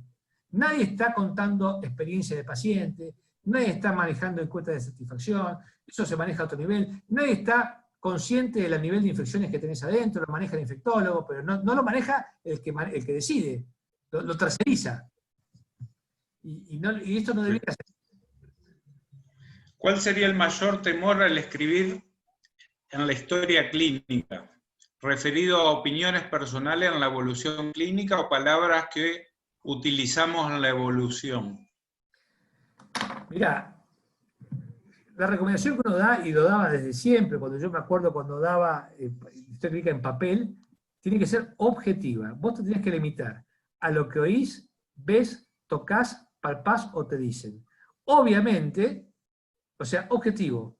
Vos no podés poner en historia clínica paciente alcoholizado, si no necesitas dosaje de alcohol. Vos ponés paciente que refiere a la familia haber tomado 2 litros de vino, disartria, marcha tambaleante, aliento cetóxico etílico. El aliento sí, vos estás refiriendo lo que te dijeron, lo que oliste, lo que viste y estás refiriendo el texto. Y esto es así. Paciente se cayó de la cama. ¿Usted lo vio? No. Entonces, paciente controla el piso. A lo que voy, obviamente la gente tiene tanto pánico de escribir, obviamente que hay una subjetividad en la historia clínica, que tiene que, a partir de todos los signos objetivos, tu opinión, que es lo más rico de la historia clínica. Por supuesto que tiene un componente de subjetividad. Ahora, la gente tiene tanto pánico a poner diagnósticos diferenciales, porque alguien le ha metido algún cráneo, no ponga diagnósticos diferenciales porque estás obligado a investigar cada uno y algún abogado opinando, ¿viste? O sea, no es así. Casualmente, lo que uno está reclamando en la historia clínica electrónica incluso, es que le falta pensamiento. Las historias clínicas no tienen pensamiento. Es tac, tac, tac, tac, tac, tac. Vos no sabés por qué se hacen las cosas. Y la verdad que muchísimas cosas se pueden defender cuando vos ves el hilo conductor. O sea, ¿qué estaba pensando ese médico en ese lugar? Ahora, si vos no sabés por qué le pidió la tomografía, por qué lo derivó, por qué le dio... O sea, no entendés. Entonces, yo abogo porque haya subjetividad, por supuesto, pero a partir de datos objetivos. Y la subjetividad... Ahora, hay gente que todavía utiliza, yo he visto, paciente histérica, o paciente mamá muy demandante. ¿Qué es muy demandante? O sea, ese tipo de comentarios no funciona. Limitarlo. Te hago las últimas dos. Acá Fanny Rosma pregunta el nombre del pintor, no sé de qué pintura que mostraste. Luque con K, Luque Fields. Y se llama la pintura The Doctor. Bien. The Doctor. Buscad así. Luke Fields, creo que se escribe como o Fields, pero es Fields. Luke Fields, un clásico. Pero vos ponés el doctor y te va a llenar esto. Esto no es raro con esa imagen. El doctor Rubén Cutica pregunta qué tipo de historia clínica da más lugar a deficiencia en la descripción del cuadro del paciente y las acciones médicas, ¿la clásica o la electrónica? Y la electrónica, si yo tuviera que jugarme, diría que cualquiera mal hecha tiene la misma cosa. Pero digamos, lo que sí es cierto es que la historia electrónica no te facilita la narrativa. Y esto es un problema. Por otra parte, la historia de papel, a veces vos tenías mucha narrativa y te faltaba, ¿viste?, contenido, ¿viste? ¿Qué sentido tenía? Porque nosotros nos enseñaron a documentar de estilo francés, ¿no? Vos leías las historias de hace mis maestros, y eran piezas literarias, ¿viste? Paciente que concurre en el día de la fecha a la consulta presentando... Bueno, ahí te gastaste 3 renglones, ¿viste? Digamos, hoy la gente no tiene tiempo de escribir así. No nos enseñaron, como los americanos, el SOAP, subjetivo, objetivo, evaluación y plan, digamos, que sería mucho mejor el SOAP para qué es lo que veo, qué es lo que me dice, los objetivos, mi evaluación de lo que veo, y el plan. Yo creo que ese estilo de anamnesis, ¿viste? Que tenemos anamnesis, que se hace muy largo y a veces la gente no escribía. Entonces, cualquiera de dos. Ahora sí, algunos formatos de electrónica son todos tildes. Entonces vos tilde, y vos te falta pensamiento. Entonces es muy difícil así. No sé si hay una u otra. Acá preguntan... Dice, en mi caso veo niños y adolescentes y muchas veces los padres o las madres son violentas si está mal poner esa impresión en la historia clínica. Si hace el tratamiento, o sea, si hace el cuadro, si hace... no, vos podés poner una situación, porque ojo que hay gente también que se explica paciente ansioso, eso es objetivo, vos lo estás viendo, o sea... podés llegar a ponerlo, pero con términos muy, muy objetivos, ¿no? Porque en el momento en que vos decís paciente que vos podés decir paciente que se queja, lo podés poner. En el momento que vos le ponés ansioso, muy nerviosa, qué sé yo, ahí después viene usted pone eso, pero yo no era así, porque no sé si hace el tratamiento, si va a hacer al chico, sí, si no hace el tratamiento del chico, no me parece que corresponda. Sí, podés aclarar que las conductas de ese tipo y el hospital no son permitidas. O sea, mire, uno tampoco puede permitir que te maltraten. Pero ahí tenés que ver el backup que tenés de quién te va a proteger afuera, ¿no? Porque a veces de los nervios se pasa a la agresión, ¿no? Entonces ahí vos tenés que poner un freno. Mire, hasta acá llegamos.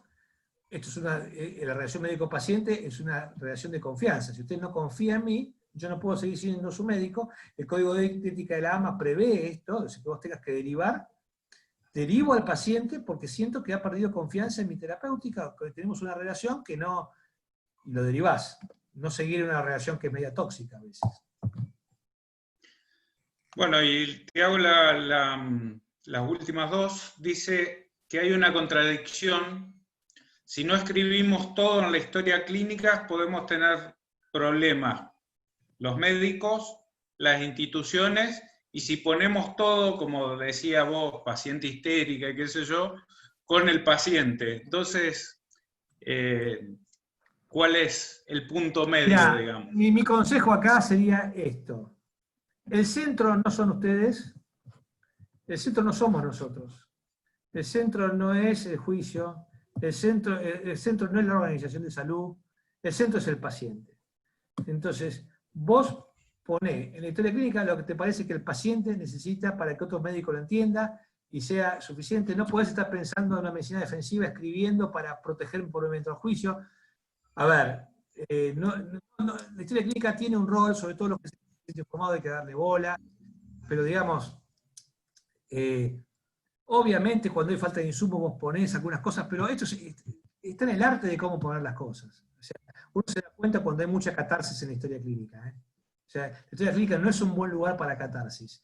No es un buen lugar para catarsis. Ni de lo que te maltrata la organización, ni de la carencia de insumos, ni de tu problema con tu jefe, ni del problema, hago responsable al doctor César Graf porque no viene a la consulta. ¿Viste? Vos no sos responsable a nadie mediante esto. Por ejemplo, y acá es una cosa muy clara. Los hospitales tienen una cadena de mandos. Entonces, llamo al doctor Graf a la interconsulta. Me dice, no pienso ir porque hace 4 meses que no me pagan. Hago responsable al doctor Graf que se le dijo y no va a venir y de los daños. Eso no. Dice, me comunico con mi jefe. Me comunico informo al doctor Pirulo, jefe de servicio, de la situación y solicito nueva consulta con tal persona. O sea, tratar de ser lo más objetivo. No hay una regla general. Yo si no sería un genio, tenía respuesta para todo, qué sé yo. Esto es lo que me sale acá de la discusión y probablemente pueda haberme contradicho en algún momento, pero la idea es que no podemos ejercer la medicina con malas relaciones interpersonales donde trabajamos, ¿viste? O sea, esto es imposible. Estamos todos en el mismo barco, el centro es el paciente, y ese es el centro. Nunca te vas a equivocar, nunca, si vos pusiste en el centro el paciente, el mejor interés del paciente. Y si lo hiciste por el paciente, lo podés explicar. Nadie te va a criticar. Bueno, y la última es cuando... de última están siempre los seguros. Punto. O sea, ahí pasa el chivo. Cuando, la última es cuando el problema es que las instituciones no reconocen sus falencias y nos hacen incurrir en un error, digamos. Ya sea, supongo yo, por falta de insumo o porque no están preparadas para... Lamentablemente, viste, uno trata de cambiar las cosas desde adentro, es un tema de liderazgos y de jefes, y de autoridades, y de convencimiento, y de camiseta por el lugar. O sea, vuelvo a repetir, el médico es una obligación de medios. Vos no tenés el medio, o sea, ¿por qué no le hizo la tomografía? Porque no tengo tomógrafo, señor. Porque traté de derivarlo y no tenía, o sea, ¿por qué no le hizo trombolíticos en las primeras 4 horas? Porque no tengo neurólogo, porque llamé al neurólogo y no sabía, porque nosotros no estamos preparados, porque no tenemos un centro de stroke, o por lo que fuere, lo aclararás. Lo que tiene que quedar claro en la historia clínica es tu preocupación para resolver el problema del paciente. O sea, me comunico con doctor Pirulo con tal tema, llamo al operador tanto y te da datos para derivación a centro de mayor complejidad, y eso sí quedar registrado en la historia clínica. Tu preocupación por el paciente. Que por otra parte la familia lo percibe. La familia lo percibe. La familia percibe cuando un médico se hace cargo. Porque hoy el tema no es un tema de falta de aptitudes, ni falta de... Ustedes saben qué es competencia. Competencia es habilidades, conocimientos y actitud. Nosotros estamos llenos de congresos para mejorar nuestras habilidades y nuestros conocimientos. Pero la actitud es parte fundamental de ser médico. Y la actitud es lo que nos está fallando muchas veces por un montón de problemas. Porque estamos con burnout, porque estamos podridos, porque estamos sobrepasados, porque no nos pagan nada, porque estamos desprotegidos, porque hay conducta disruptiva, porque hay una cultura de irrespeto monstruosa, porque nos ningunean. Todo eso que sabemos que lo podemos hablar en otra charla. Pero el tema de actitud, de hacerse cargo, la familia se va a dar cuenta. Te voy a decir, el miedo de los juicios. Cuando la familia te ve preocupada, te ve tratando de derivar, te ve tratando de buscar alguna solución, la vas a tener con vos, va a ser tu alianza. No vas a tener problemas. Por la organización sí. No se trata de tampoco de escupir para el lugar donde trabajás. Eso es muy malo. Bueno, la última, Fabián, y agradecerte porque la verdad que hemos estado todas felicitaciones acá por la charla. A mí me encanta. Y ya le dimos pie a Nacho para la semana que viene, que terminamos la capacitación, así que con Nacho estamos... Hay salud, que está la diplomatura. Este año no sé qué vamos a hacer porque es presencial la diplomatura, para el interior es un problema. Pero estos temas los tocamos durante 10 módulos en profundidad, en salud, con gente muy buena, muy divertida. Así que se las recomiendo. Bueno, muy bien.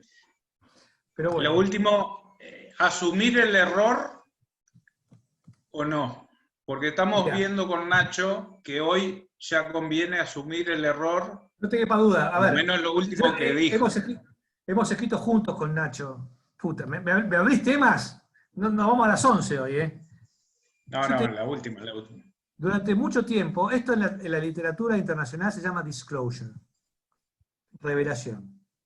Decir la transparencia con el paciente.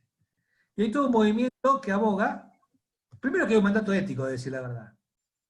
O sea, vos cuando juraste, es decir, el paciente tiene derecho a la verdad. A la verdad. Y sobre todo cuando esto se pone en juego, cuando te cometiste un error, te equivocaste una dosis y el paciente tiene un daño, vos podés mirar para otro lado, dibujar todo. O sea, primero, ¿qué es lo que hay que hacer? Es lo que debe ser, es lo que debe ser. Ahora bien, hay que apoyar mucho al médico que se equivocó, porque probablemente no sea él el que tenga que decir, sino que tenga que tener una estructura de soporte, porque el médico que se equivoca es la segunda víctima. O sea, claramente es la segunda víctima. O sea, probablemente él tenga que estar, pero alguien que esté más acostumbrado, podría ser un tipo que esté acostumbrado a ver el error como una cosa sistémica que puede ayudar a la revelación. Ahora, yo te voy a decir una cosa. Si vos fueras un egoísta y lo único que te importa es plata, también la verdad es buena. Nosotros como compañía de seguros, te estoy diciendo, como compañía de seguros, cuando se produce una cosa no ambigua, clara, es decir, le sacaste el riñón izquierdo en vez del riñón derecho. O sea, vos podés dibujar lo que, por ejemplo, casi todos los cirujanos que se equivocan de lado mienten, porque es tan grosero. Es decir, un cirujano, me acuerdo uno del Dupuytren que se ve en todos los diarios, que iba a operar una hernia y le saca la vesícula. Entonces cuando viene la familia, bueno, ya le sacamos la vesícula, una arenilla, mandamos toda la anatomía patológica, pero doctor, se operaba una hernia. Entra y algún cráneo, seguramente abogado, le dice, decí lo siguiente, que cuando colocaste el laparoscopio, viste la vesícula que te parecía inflamada, te pareció prioridad, le operaste la vesícula y después le operás la hernia. Digamos, eso no... O el traumatólogo que se equivoca en la artroscopía y dice, bueno, en definitiva, el otro también estaba mal, vimos en la movilización pasiva. Estas mentiras no cuajan, ¿me entendés? O sea, la gente, es más, te digo, la gente tiene derecho a una disculpa, incluso una reparación cuando corresponda. Entonces, si vos sobre el error que te has cometido le quitas a la familia la verdad, esa verdad surge porque alguien se quiebra, porque se entera, porque va a un juicio, y después toda la mentira se transforma en una cosa. Entonces, si vos decís, mire, nos pasó esto, todos nuestros sistemas nos fallaron, sentimos que le fallamos, estamos consternados, operamos 4.000 pacientes por año, nunca nos había pasado, tenemos sistemas de controles, pero a usted le arruinamos la vida, y estamos dispuestos a asumir, por supuesto, las consecuencias que haya que asumir. Esto se traba con el tema penal, ¿me entendés? Que es un tema que hay que descurar un poquito, el tema que el médico que dice la verdad después pierde la matrícula, digamos. Si totalmente fuera plata, esto se soluciona, y ahí hay que trabajar un poco con los jueces también. Pero nosotros hemos cerrado casos, a la familia le permitía hacer el duelo, o sea, sí, decir la verdad es lo que corresponde. Puedo seguir, es mucho más largo. Tengo una charla, si querés, les ofrezco, de dados al paciente, revelación de eventos adversos, de 1 hora. De esto en Encantado. 1 hora. Bien. 1 hora. Bueno, muchísimas gracias, Fabián. Gracias a ustedes, fue un gusto. Saludos a Nos vemos y te vamos a volver a convocar. Mi mamá tuvo una enfermedad autoinmune, así que sé lo que Está en el rubro. No, tenía una cirrosis biliar primaria. La siguió clínico siempre, pero siempre valoré mucho el trabajo de los reumatólogos. Además hace muchos ensayos clínicos, y nosotros hacemos ensayos clínicos también. Así que... Muy bien. Bueno, Saludos, gracias. gente. Bueno, Gracias a nos ustedes. vemos el próximo martes con el doctor Maglio para terminar todos estos temas legales. Un abrazo. Chau.